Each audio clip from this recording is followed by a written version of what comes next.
You ever watch something that leaves you sitting there, frozen? Not because it confused you, but because it hit you right between the ribs? That's exactly what Hostage does. And the ending, the ending doesn't just wrap things up. It cuts deep. It reveals who's pulling the strings, why everything happened, and what it really means for power, for revenge, for survival. Today, we're breaking it down, moment by moment, connection by connection, until the whole picture actually makes sense. And trust me, you'll never look at this show the same way again. So let me start right here with the hook. The thing that makes this story different from your typical political thriller. Most hostage dramas are about terrorists versus the government. But Hostage flips it. It's not some faceless enemy. It's not just radicals on the other side of the world. It's people within the system. Soldiers. Generals. Leaders.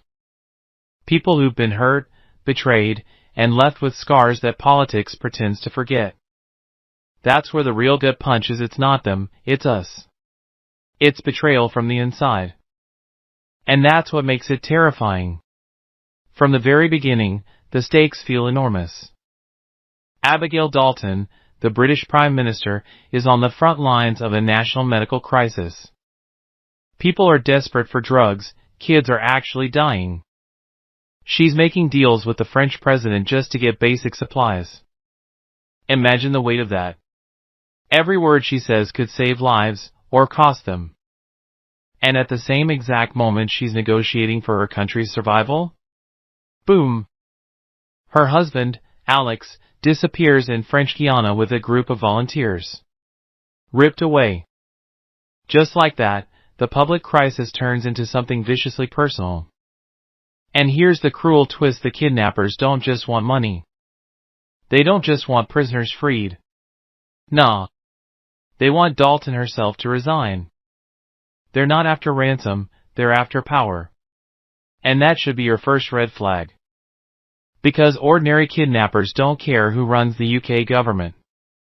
That demand screams, someone on the inside has an agenda bigger than just cashing in.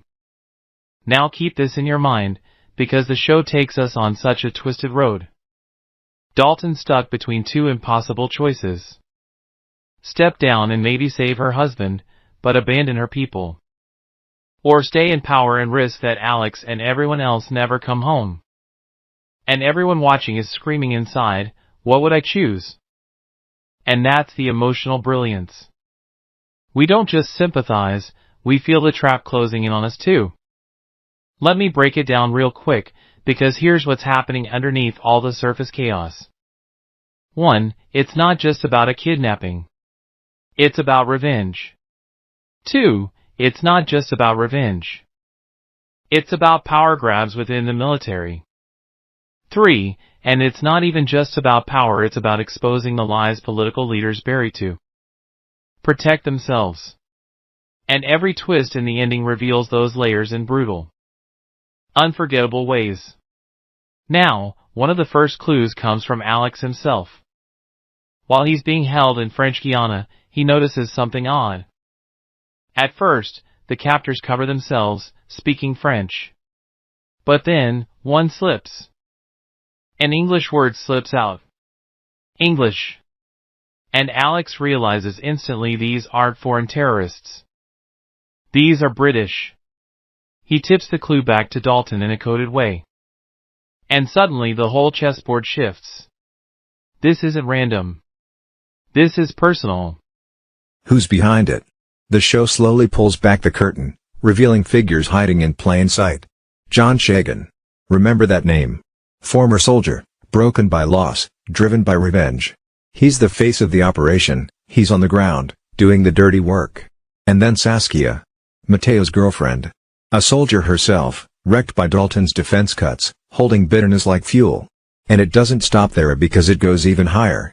Adrienne Pelletier in the French government is dealing with the kidnappers behind Toussaint's back. And the final boss of the whole operation? General Livingston. The chief of defense. Literally one of the most powerful figures in the British military. Let that sink in.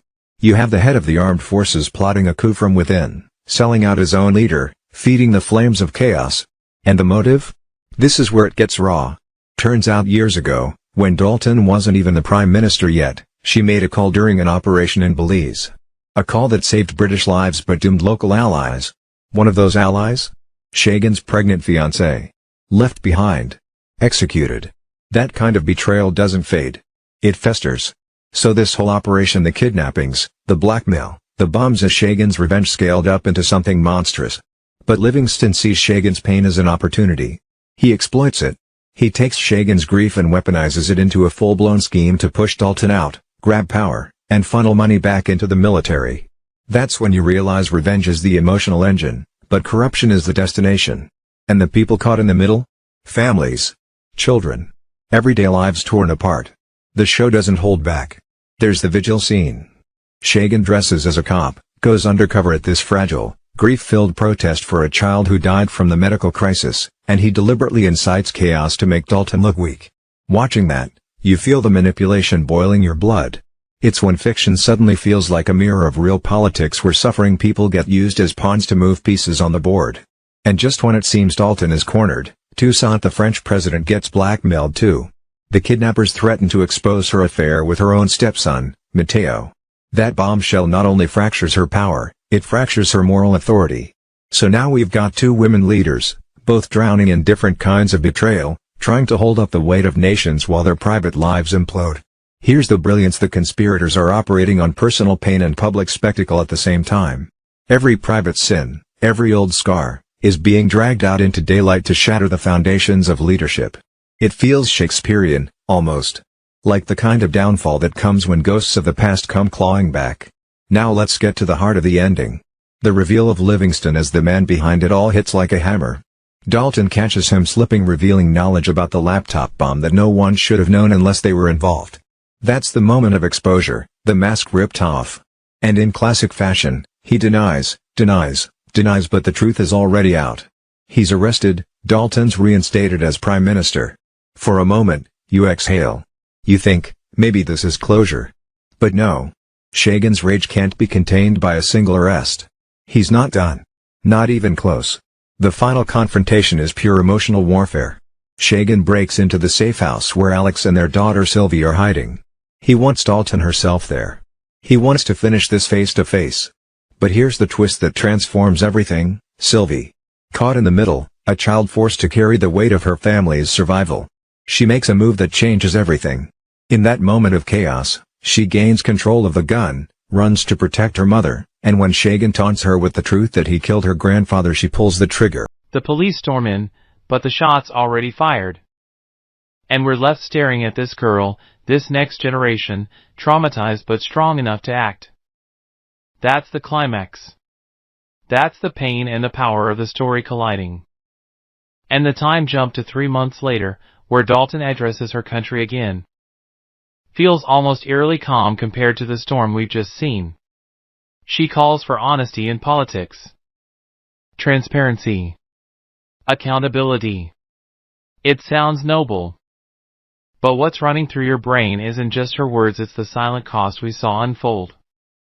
Families broken, blood spilled, trust annihilated. And that's why this ending sticks. Because Hostage isn't really about kidnappers or governments. It's about betrayal. The kind that happens when leaders fail their people. The kind that happens when soldiers feel discarded. The kind that rips through families like wildfire. Revenge collides with ambition, lies collide with truth. And everyone pays the debt of decisions made years ago. So why does this hit so hard? Because deep down, we've all been Sylvie. We've all felt stuck between choices we never asked to make. Carrying the burden of decisions that weren't even ours. We've all looked at authority and thought, you failed me. And that's why when she pulls that trigger, it shakes us. It feels like a metaphor for every moment we wish we could stand up to the forces that broke us. And listen, before I wrap, I want to talk to you directly. If this breakdown gave you chills, if it made you see the story in a new way, don't just click away. Join this community. Hit that like button because it tells me you want more of these deep dives. Subscribe so you don't miss the next breakdown, because we go raw, we go real, every single time. Drop your thoughts in the comments. Tell me, do you think Dalton was ultimately a hero? Or was she a flawed leader who deserved to be called out? I want to hear it, and trust me, others in this community do too. And share this with someone who binged Hostage but still doesn't quite get what it all meant. Because here's the truth, the real hostage in this whole story isn't Alex, or Dalton, or even Sylvie. It's trust. Trust held hostage by power, by revenge, by lies. And the question the ending throws back at us is simple: when trust is broken, can it ever be fully restored? Or do we just build new walls around it, pretending we're safe? That's what keeps me up at night after Hostage. And maybe it keeps you up too.